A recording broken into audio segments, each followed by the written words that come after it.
season 2011-12 was one of the most incredible seasons in the history of Scottish football, with the death of one of our largest clubs.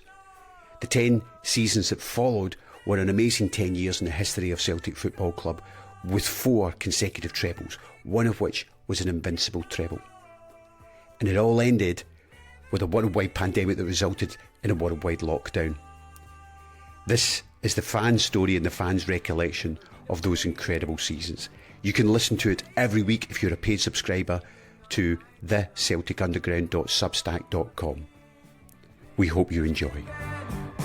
Music in my head, crazy music playing in the morning light. Ho, ho, ho, it's magic, you know. We're now ready for the cathartic episode of we did this last time with the first 9 in a row, why we didn't win 10. So we finished the last one debating about whether the season should have carried on, and I'm not going to do the number ones and the, because it's a much more somber podcast, this one. Also, there's no films for people to be watching. I think there was one film, I remember there was a film that came out, I can't remember what it was. It was a bit sort of sci-fi. It was about the first film that was released that you could get to see the pictures. So anyway, got locked down. There's nobody at the stadiums. And I don't know if you remember this, Andrew, but patently there must have been fewer restrictions in France because the bulk of our pre-season takes place in France. Oh, yes. Yeah. Quite a high against us. We did our training camp in Loughborough in England, and then we went to France and we played Nice, Lyon, and PSG, and then came back and played Ross County and Hibs. That's right. That's right. I remember you could watch those the Ross County Hibs games. I remember watching them in Celtic TV. So it was odd. So I'm going to start, as I always do, with first of all, we should really start with the transfer window. Yeah. Because we are going for 10 in a row. And we have players who ordinarily, as we record this, the Rangers' catastrophic figures are out, with the BBC having the best headline since North East Man lost at sea when the Titanic sank. The BBC headline tonight, people who are listening to this will know, is Rangers are not getting sued by anybody. Oh, and by the way, they lost money. It's an amazing headline. You've got to see it, Andrew. You've got to look at the BBC headline. It's absolutely amazing. They were quite amazing last year as well. Okay. They've made a profit, except they've made a loss. So for us, we would have normally sold players this season. We would have sold Edward and Christie and Ayer, and these players were at the sellable point. But we decided that nothing mattered more than winning 10 in a row. And despite what I'm sure we'll get on to talk about fan attitudes and fan behaviours, despite what people think, we departed from our player trading model. We didn't let people go, and we went and signed mature players. We didn't go and sign projects. We signed Barkas, because Fraser Foster's gone. We signed Barkas, a mature goalkeeper. Most money we've ever spent on a goalkeeper. Most money ever spent on a goalkeeper in Scottish football. The records. We go and sign Albion Ayeti.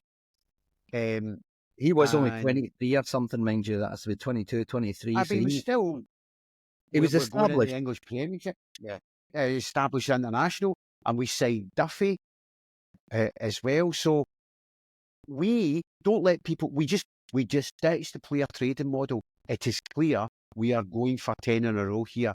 We bring players in and we ditch people. So, say, Robert, first up, transfer window. What were your thoughts on the transfer window? Because we've done everything you always, every summer, are wanting us to do. We didn't sell people, and we went to sign people. With hindsight, I thought that the board did show ambition, given the fact that we were going for 10 in a row, and given the fact that we were under very, very unusual circumstances without fans in the grounds and having to watch games in TV. But the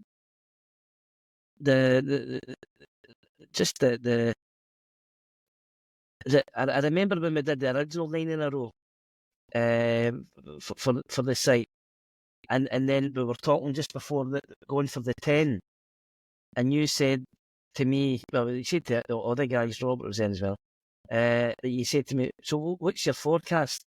And, you know, I say this as somebody who's normally quite cautious by nature, that I couldn't see us failing because of the players that we brought in, because of the squad that we had, because of the fact that Rangers had imploded the year before that.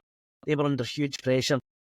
But I didn't fathom how much of a difference that not having spectators, fans, supporters, whatever term you want to use, in the stadiums would have. And that's my abiding memory of that whole season. Just that frustration, watching games in the telly at home, and you know, we were talking about the cellar. You couldn't make a difference. You couldn't shout at the game and sing and get behind it as a collective support and get behind the team.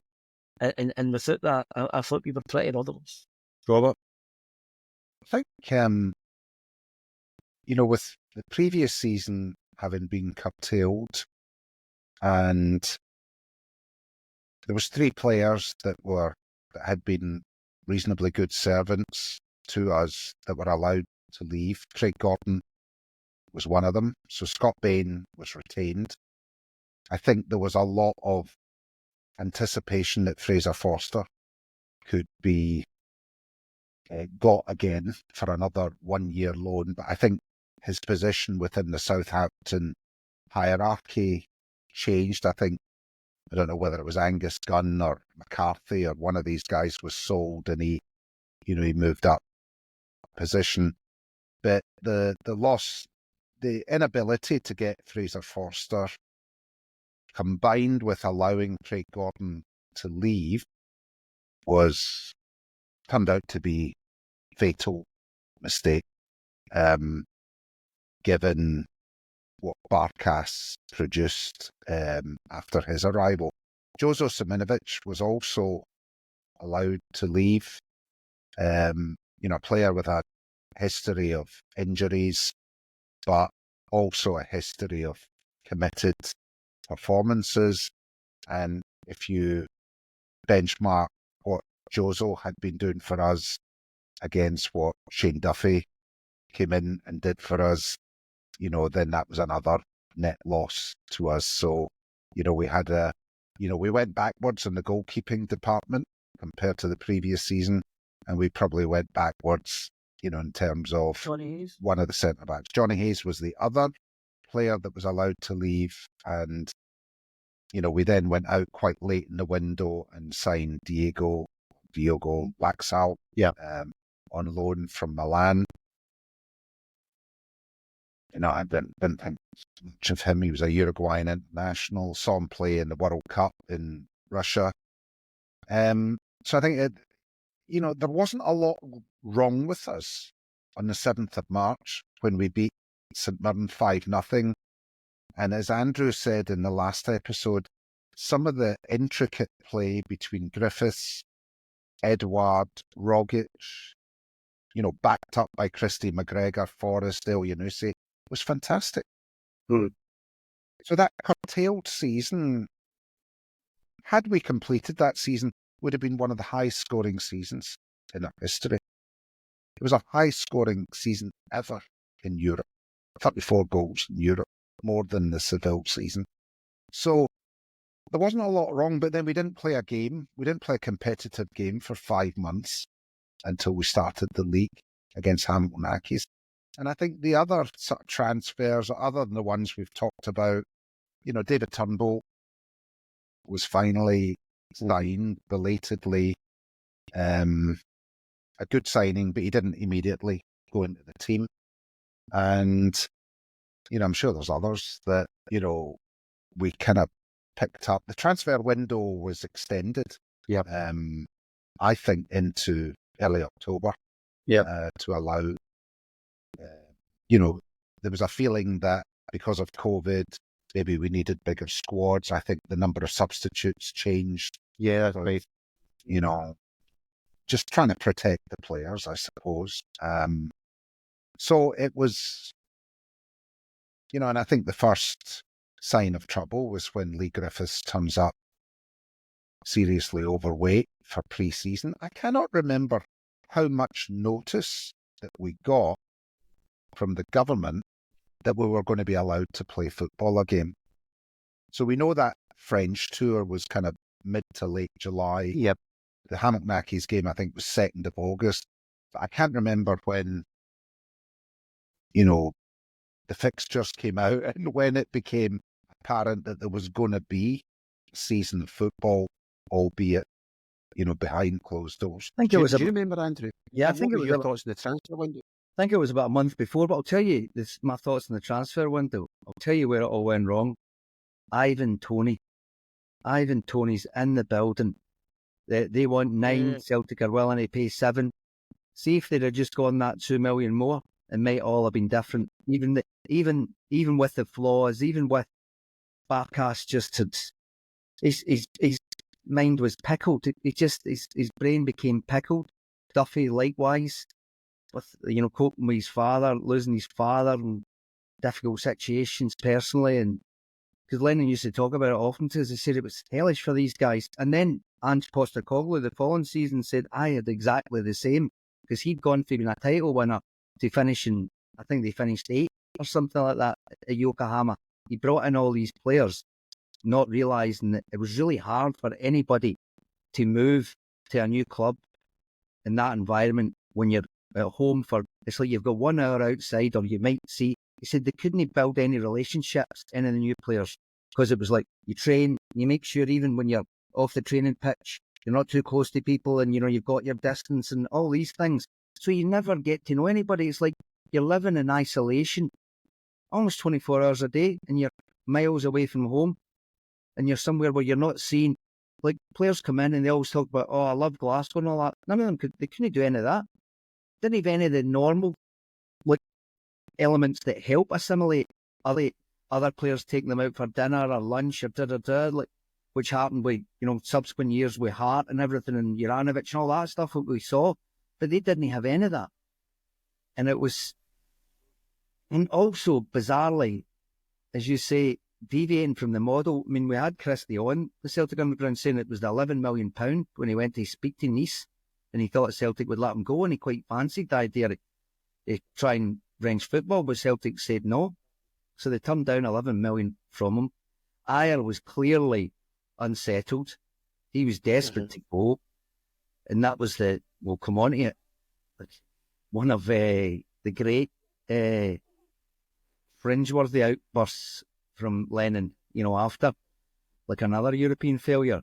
But he was desperate to go. Edward thought he'd done his time. So you had 3 players that were really there thinking, I'm not sure I want to be here. But what I always thought about that season was, what Celtic, what the support bring at home and what the ground bring, what the stadium brings, it's like, I always compare it to like Marvel films. The special effects at Celtic are wonderful. The CGI. But see, when you took away the support, see, when you took away all the CGI, you realise it's quite a shonky plot. Scottish football is quite a kind of shonky plot. But it's disguised for all these guys. They can feel as if they're big time when you play in one of the citadels of European football. But when you're playing in it and it's empty, it's like, and you're playing against Ross County and all, it feels like, well, you're in a backwater. You know, there's nothing to disguise it. And it was almost that kind of got into the players' heads. And also, I mean, it wasn't insignificant that both Celtic and Liverpool really struggled. Liverpool lost 6 consecutive home games for the first time since 1954. And what do we know about Celtic and Liverpool? They've got probably the most passionate fans. They create the kind of most kind of life-affirming atmosphere for their team in British football. And both of them, without it, nosedived. Was it not across Europe that was getting replicated? You know, the likes of Juventus and in Bayern Munich Yeah. and Barcelona. You know, across Europe, the top teams were not getting that benefit of the fans. And the other thing you mentioned is something there, saying when we did the first 9 in a row and we did the final season. The other thing I remember, which this was during lockdown, the other thing I remember talking about, and it relates to the players who weren't allowed to go. If you looked at the team